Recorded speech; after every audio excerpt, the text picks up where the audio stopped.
வாங்க வணக்கம்மா. வாங்க உட்காருங்க. அம்மா இங்க சுந்தரிங்கிறது உட்காருங்க. திவ்யா அந்த ஸ்டூல் எடுத்து போடுமா. சரிங்க அத்தை. புரோக்கர் சொல்லியிருந்தாரு இல்லையா, அந்த மாப்பிள்ளை வீட்டுக்காரங்க நாங்கதான். ரொம்ப சந்தோஷம். பார்த்த உடனேயே நான் தெரிஞ்சுக்கிட்டேன். என்ன சாப்பிடுறீங்க? அதெல்லாம் ஒண்ணு வேண்டாமா, கொஞ்சம் தண்ணி மட்டும் கொடுங்க போதும். நான் கொண்டு வரேன் அத்தை.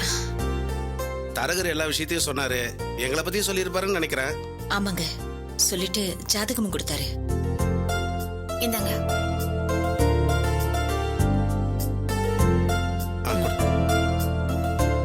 நீங்க பொண்ணுக்கு என்ன வேணும்? என் குழந்தை மகளோட நாத்தனார் தான் பொண்ணு. இது என் மருமக. வணக்கங்க. வணக்கம். அது என் மூத்த மக. பேர் காலத்துக்காக வணக்கம். வணக்கம்மா. பொண்ணு வீட்டை பொறுத்த வரைக்கும் அவங்க அப்பா 2 பெரிய கடை வச்சிருக்காரு. இரும்பு வியாபாரம். பையன் கம்ப்யூட்டர் கம்பெனில வேலை பார்க்குது. பொண்ணு காலேஜ்ல எல்லாம் படிச்சிருக்கு. நீங்க எதிர்பார்க்கறதுக்கு மேலேயே சீர்வரிசை எல்லாம் செய்வாங்க. அட நீங்க வேற, இதெல்லாம் எதுக்கு? போறப்ப நம்மளா எடுத்துட்டு போறோம். ஹோனி இல்லைன்னா கூட எங்ககிட்டே கொஞ்சம் நிலப்பலமெல்லாம் இருக்கு.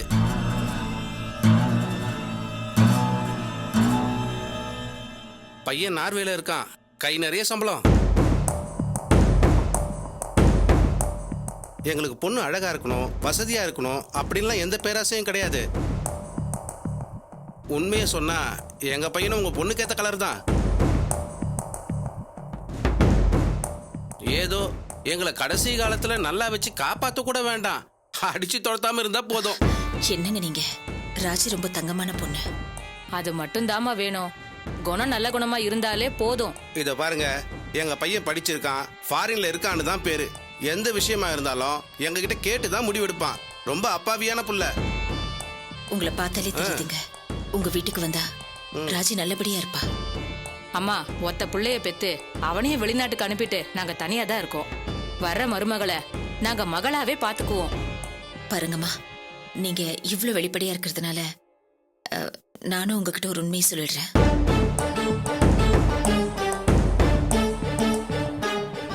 பொண்ணுக்கு 2 மாப்பிள்ளைங்க பார்த்து அப்புறம் வேண்டாங்கிற மாதிரி தட்டி போயிடுச்சு.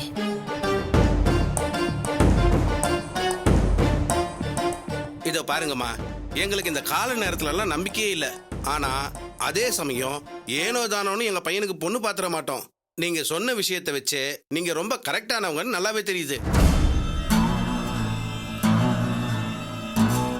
வேற எந்த விஷயத்திலயும் நாங்க பேசுறதுல எந்த மாற்றமும் இல்ல. ஆனா ஒரே ஒரு தடவை பொண்ணை நாங்க நேர்ல பார்க்கணும். தாராளமா பார்க்கலாங்க. நீங்க நேர்ல பாத்தீங்கன்னா கண்டிப்பா உங்களுக்கு பொண்ணு ரொம்ப பிடிக்கும். சரிங்க, அப்ப நாங்க போயிட்டு 2 நாள்ல பொண்ணை நேர்ல பார்க்க வரோம். அப்ப நீங்களும் எங்க கூட வரணும். நிச்சயமா வரேங்க. இது நல்லபடியா முடியற வரைக்கும் நான் உங்க கூடவே இருக்கேங்க. ரொம்ப சந்தோஷமா. அப்ப நாங்க கிளம்புறோம். வரமா? நாங்க வரோம்மா. வரேன். வரமா? வாங்க. போயிட்டு வாங்க. ஏமா, நீ அடங்கவே மாட்டியா? என்ன மதி, நான் தான் ஏற்கனவே உங்ககிட்ட சொல்லி இருந்தேனே. ஆமா, அது ஒரு சாக்கா? ஜாதகத்தை கொடுத்துட்டு விட்டுருந்தானே சொன்னேன். தாலி கட்டுற வரைக்கும் கூடவே இருக்கிறேன்னு சொல்ற. வந்தவங்களை நீயே பாத்தியம்மா. இந்த மாதிரி ஒரு குடும்பம் கிடைச்சிருக்கிறப்போ அதை உதறி தள்ள முடியுமா? எப்படியாவது போராடி ராஜிக்கு முடிச்சு வைக்கணும்ல. அதனால தான் அப்படி சொன்னேன். அவ்வளோ நல்ல இடம்னா அதை நம்ம சூர்யாவுக்குள்ளே முடிச்சிருக்கணும். சூர்யாவுக்கு இப்போ உடனே முடிச்சாகணும்னு எந்த கட்டாயமும் இல்லையேம்மா. அது மட்டும் இல்ல மதி, அன்னைக்கு ராஜி இங்க வந்து நின்னு கேட்டது இப்பவும் மனசுக்குள்ள நிக்குதுமா. படுத்த தூக்கம் கூட வரமாட்டேங்குது. இத்தனை வருஷத்துல உங்க அம்மா பதில் சொல்ற மாதிரி தப்பு பண்ணிருக்கேனா? இந்த ஒரு தடவை தானம்மா. இதை எப்படியாவது சரி பண்ணணும்ல. என்னமோமா, பிரச்சனை வராம பாத்துக்கோ, அவ்வளவுதான் சொல்லுவேன்.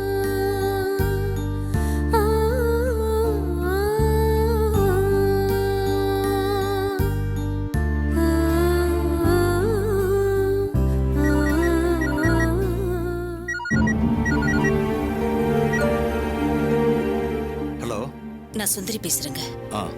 சொல்லுங்க. ஜாதகம் கொடுத்திருந்தாங்கல்ல? ஆமா. அவங்க இப்பதான் வீட்டுக்கு வந்துட்டு போனாங்க. ரொம்ப நல்ல மாதிரியா இருக்காங்க. எனக்கு என்னமோ ராஜி அந்த வீட்ல சந்தோஷமா இருப்பாங்கிற நம்பிக்கை இருக்கு. இப்படிப்பட்ட குடும்பம் அமையிறது ரொம்ப அபூர்வம். நீங்க அவங்கள பார்த்தாலே தெரியும். ஐயோ, நீங்க ஒரு வார்த்தை சொன்னா போதாதா? அவங்கள பத்தி நாங்க எதுக்கு விசாரிக்கணும்? ராஜி கிட்ட தான் எப்படி சொல்றதுன்னு. என் மனசுக்கு என்னமோ இந்த சம்பந்தத்தை விட்டுறக்கூடாதுன்னு தோணுது. பொண்ணு பார்க்க வீட்டுக்கு வரதுக்கு அவங்க ரெடியா இருக்காங்க. நீங்க எப்படியாவது ராஜி கிட்ட பேசி அவளை சம்மதிக்க வைங்க. நாளைக்கே கூட வந்தாலும் வருவாங்க. சரிங்க, சரி. யார்ப்பா போன்ல? நித்யாவோட பிரியமா ராஜிக்கு ஒரு இடம் சொல்லியிருந்தாங்கல்ல, அந்த மாப்பிள்ளை வீட்டுக்காரங்க வந்திருந்தாங்களாம். நாளைக்கே பொண்ணு பார்க்க வந்தாலும் வருவாங்கன்னு சுந்தரி அம்மா சொல்றாங்க.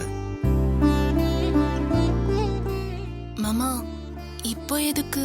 இல்லம்மா, இந்த சம்பந்தத்தை விட்டுறக்கூடாது, எப்படியாவது சமாதானப்படுத்துங்கன்னு சொல்றாங்க. அவங்களே இந்த அளவுக்கு சொல்றாங்கன்னா நிச்சயமா அது நல்ல இடமா தான் இருக்கும். சரிப்பா, ட்ரை பண்ணி பார்க்கறதுல என்ன தப்பு இருக்கு? முதல்ல ராஜிக்கிட்ட போய் பேசிடுங்க. சரி.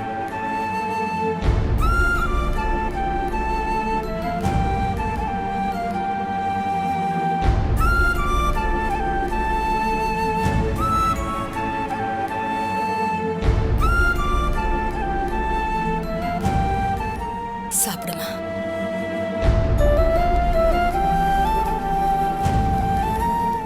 என்ன வேணும்?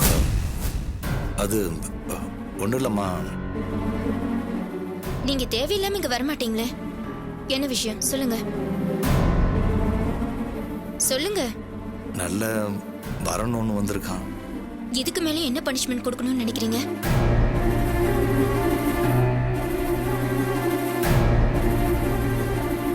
உங்களால எனக்கு ஒண்ணே ஒண்ணு செய்ய முடியும்னா இதுக்கு மேல இந்த வார்த்தையை சொல்லிட்டு இங்க வராதீங்க.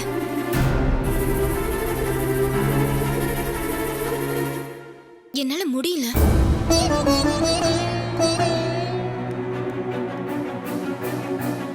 சுந்தரி அம்மா சொன்னாங்க பொண்ணு வீடு பார்க்கறதுக்கு வர்றாங்களாம். சரின்னு சொன்னேன்னா அவங்கள வர சொல்லலாம்.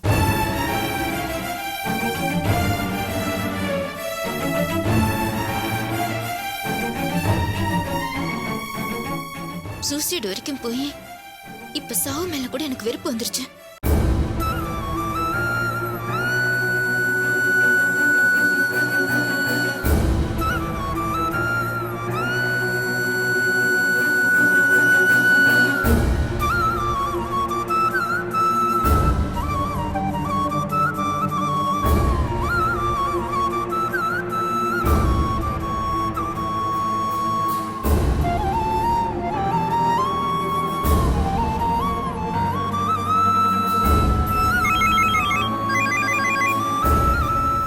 ஹலோ.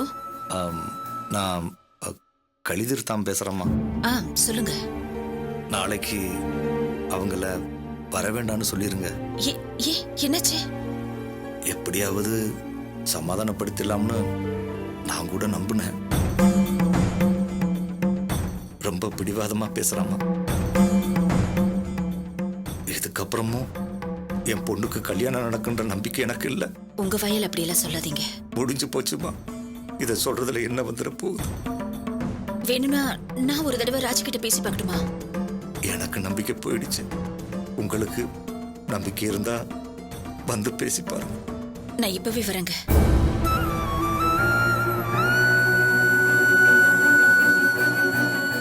என்னம்மா இது? இல்ல மதி, கல்யாணம் பண்ணி வைக்கிறேன்னா சரின்னு சொன்னேன். சமாதானம் பேசுற வேலையெல்லாம் வேண்டாமா? மதி, இது நம்ம கடமைமா. மா, அவ இங்கேயே வந்து நின்னு சட்டம் பேசிட்டு போனவ. நீ அங்க போய் நின்னா உன்னையே அசிங்கப்படுத்திடுவா. அத முதல்ல தெரிஞ்சுக்கோ. அவ என்னை என்ன வேணாலும் சொல்லட்டும், கவலையே இல்ல. இதை நான் எப்படியாவது செஞ்சு முடிச்சாகணும். அம்மா, வேண்டாங்கிறவ கிட்ட போய் எப்படிமா பேசி சரி பண்ணுவ? அவ சின்ன பொண்ணு மதி, அவளுக்கு என்ன தெரியும்? எனக்கு என்னமோ இந்த விஷயத்துல ஏற்கனவே நித்யா அவசரப்பட்டு பண்ணதுக்கும் இப்ப நீ நடந்துக்கிறதுக்கும் வித்தியாசமே இல்லைன்னு தான் தோணுது. இதனால உனக்கு கெட்ட பேர் மட்டும்தான் மிஞ்சம், பாத்துக்க. மதி, அந்த வீட்டுல இருக்கிற அத்தனை பேருமே நான் சாபம் கொடுத்ததுனால தான் இப்படியெல்லாம் நடக்குதுன்னு நம்புறாங்க. சத்தியமா நான் சாபம் கொடுக்கலன்னு சொன்னா கூட அதை அவங்க ஒத்துக்கவே இல்லை. அவங்களுக்கு நடக்கிற கொடுமையெல்லாம் பாக்குறப்போ நமக்கே தெரியாம நாம ஏதோ சொல்லியிருப்போமோன்னு எனக்கு பயமா இருக்குமா.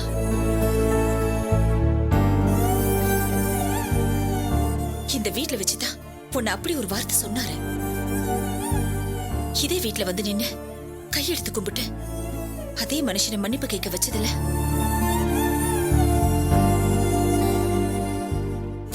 திருந்திட்டேன்னு அந்த ஆள் கதறி அழுதும் கூட அவருக்கு விமோச்சனமே கிடைக்கலையே மதி. எனக்கு ரொம்ப பயமா இருக்கு மதி. சரியா தப்போ அவரோட பொண்ணு வாழ்க்கை என்னால தானே வீணா போச்சு. ஒருவேளை அவங்க வயிறறிஞ்சு சாபம் கொடுத்துட்டா அந்த குடும்பத்துல நடக்கிறது எனக்கு நடந்தா நான் செத்தே போயிடுவேன் மதி.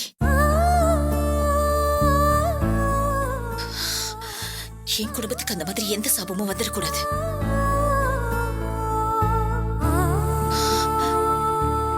கண்டிப்பா அந்த பொண்ணுக்கு ஒரு நல்ல வாழ்க்கையை நான் அமைச்சு கொடுப்பேன்.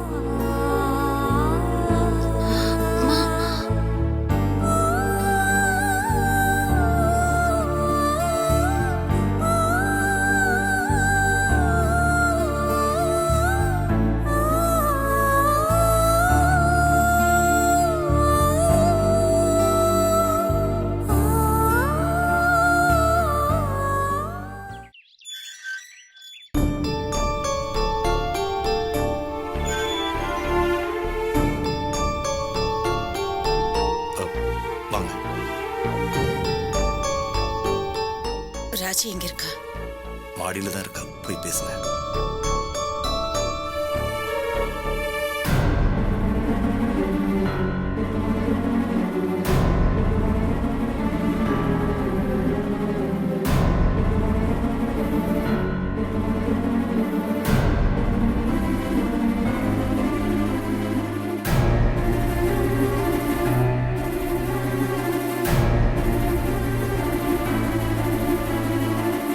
வாங்கம்மா. பேசிட்டு வந்துடுறேன் தம்பி. போய் பேசுங்க.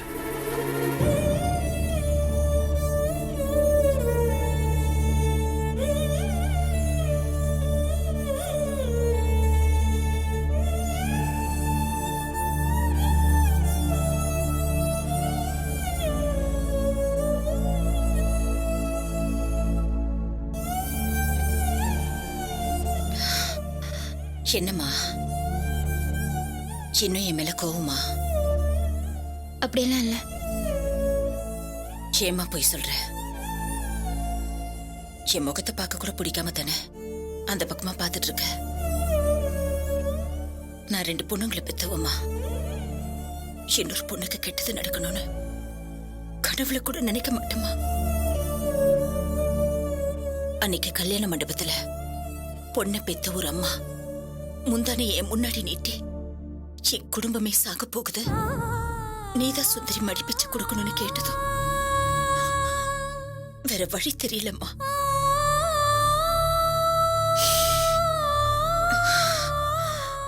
எல்லாரும் சொல்ற மாதிரி பணத்துக்காக ஆசைப்பட்டு அதுக்கு நான் ஒத்துக்கலம்மா. சரின்னு சொன்ன அந்த ஒத்த வார்த்தை அந்த நிமிஷத்துல இருந்து இப்ப வரைக்கும் தூக்க இல்ல ராஜி. கண்ணுல மண்ணள்ளி கொட்டின மாதிரி இருக்கு. ஒரு பொண்ணுக்கு வாழ்க்கைய கொடுக்கறேன்னு சொல்லி இன்னொரு பொண்ணு மனசை உடைச்சிட்டோமேனு இப்ப வரைக்கும் திக்கு திக்கு நடிச்சுக்குது ராஜி. உங்க அப்பா மதிய பத்தி ஒரே ஒரு வார்த்தை தப்பா சொல்லிட்டு இப்ப வரைக்கும் என்ன கஷ்டப்படுறாருன்னு பாக்குறேன்ல.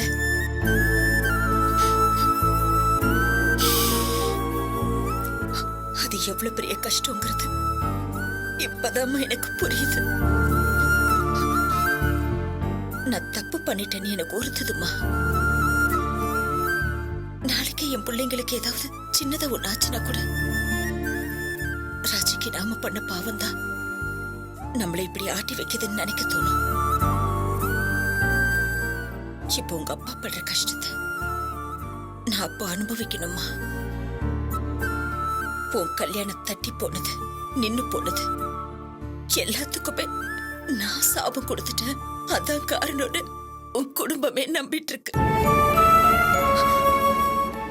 சத்தியமா நான் சாபம் எதுவும் கொடுக்கலம்மா. அதே மாதிரி நாளைக்கு எங்க வீட்டுல ஏதாவது ஒண்ணு நடந்தா ராஜி மனசு வெறுத்து என்ன சொன்னாலும்னு பதச்சு போயிடுவோம்மா. உனக்கு ஒரு நல்லது நடந்துட்டா நம்ம 2 குடும்பத்து பயமும் போயிடும். நீ வருத்தப்பட்டு கண்ணுல ஒரு சொட்டு கண்ணீர் விட்டினா கூட என் குடும்பமே இல்லாம போயிடுமா.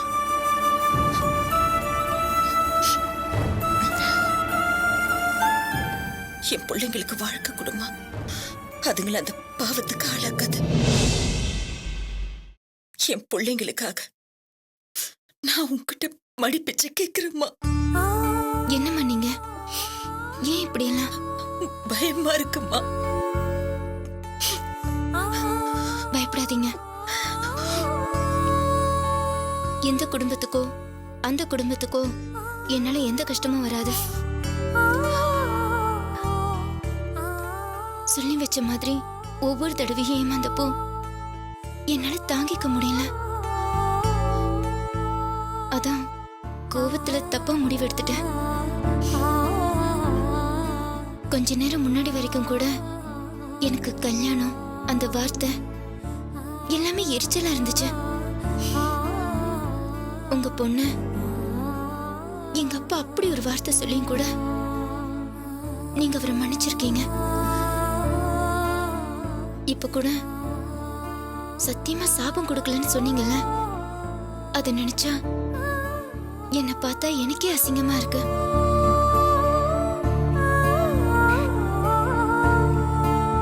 அப்பாவுக்காகவது நான் கல்யாணம் பண்ணிக்கணும்.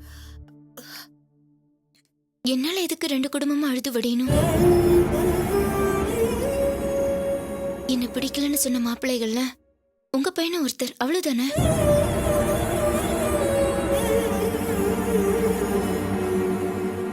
என்ன சமாதானப்படுத்தி கல்யாணத்துக்கு சம்மதிக்க வைக்கிறேன்னு சொல்லிட்டு தானே வந்தீங்க.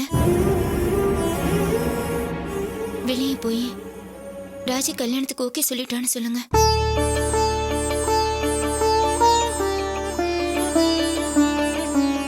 நீங்க சொல்லி கேட்டா எல்லாரும் சந்தோஷப்படுவாங்க.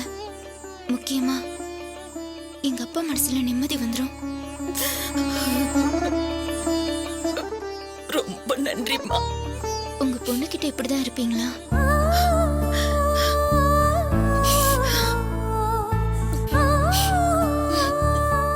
நான் வரேம்மா.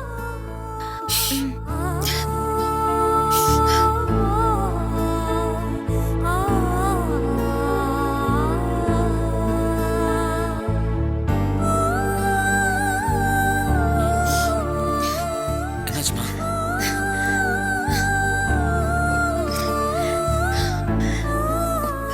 உங்க பொண்ணு கல்யாணத்துக்கு சம்மதிச்சிட்டா.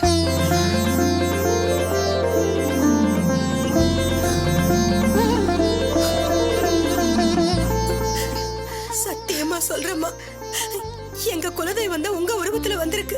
இதுக்கு மேல இந்த குடும்பத்துக்கு யாராலையும் எதுவும் செஞ்சிட முடியாதும்மா. எங்க தலைமுறை அத்தனையும் உங்களுக்கு விசுவாசமா இருக்கும். என்னம்மா இன்னும் பெரியம்மா மேல கோவமா? அவ கோவப்பட்ட என்னங்க, என் மக தானே.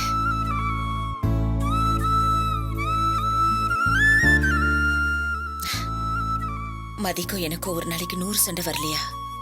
அம்மா பொண்ணுக்குள்ள என்ன கோவம்? அதெல்லாம் சரியாயிடுங்க.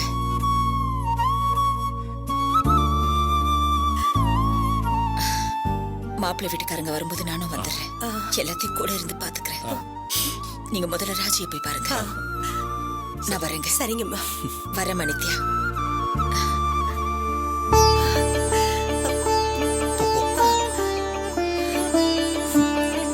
நித்யா,